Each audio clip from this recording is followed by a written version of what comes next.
সুজানগর হাটখালী বিএনপির আয়োজনে শহীদ প্রেসিডেন্ট জিয়াউর রহমানের ৪৪তম শাহাদাত বার্ষিকী পালিত।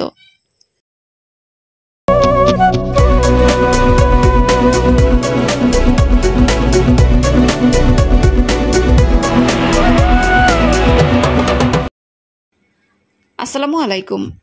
এডিপি বাংলার সংবাদে সবাইকে স্বাগত জানাচ্ছি। আমি সুমা আহমেদ। নিজস্ব প্রতিনিধি শেখ রুবেল আহমেদের পাঠানো তথ্যচিত্রে দেখুন বিস্তারিত। দিনব্যাপী বিভিন্ন কর্মসূচির মধ্য দিয়ে শহীদ প্রেসিডেন্ট জিয়াউর রহমানের ৪৪তম শাহাদাত বার্ষিকী পালিত হয়েছে। বৃহস্পতিবার বিকেলে পাবনার সুজানগর রানীনগর ইউনিয়নের ৪, ৫, ৬ নং ওয়ার্ড বিএনপি ও অঙ্গ সহযোগী সংগঠনের আয়োজনে কামালপুর উচ্চ বিদ্যালয় মাঠে শোক ও আলোচনা সভা, দোয়া মাহফিল এবং অসহায় দুস্থ মানুষের মাঝে খাবার বিতরণ করা হয়। প্রধান অতিথির বক্তব্য রাখেন পাবনা ২-এর সাবেক সংসদ সদস্য, বিএনপি জাতীয় নির্বাহী কমিটির সদস্য, একাদশ সংসদ নির্বাচনের মনোনীত প্রার্থী অ্যাডভোকেট AKM সেলিম রেজা হাবিব।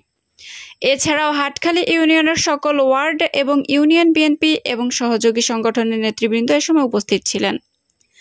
শেষে শহীদ প্রেসিডেন্ট জিয়াউর রহমানের আত্মার মাগফিরাত কামনায় দোয়া এবং দেশনেত্রী বেগম খালেদা জিয়ার সুস্বাস্থ্য কামনা করে অসহায় দুস্থ মানুষদের মাঝে তবারক বিতরণ করা হয়।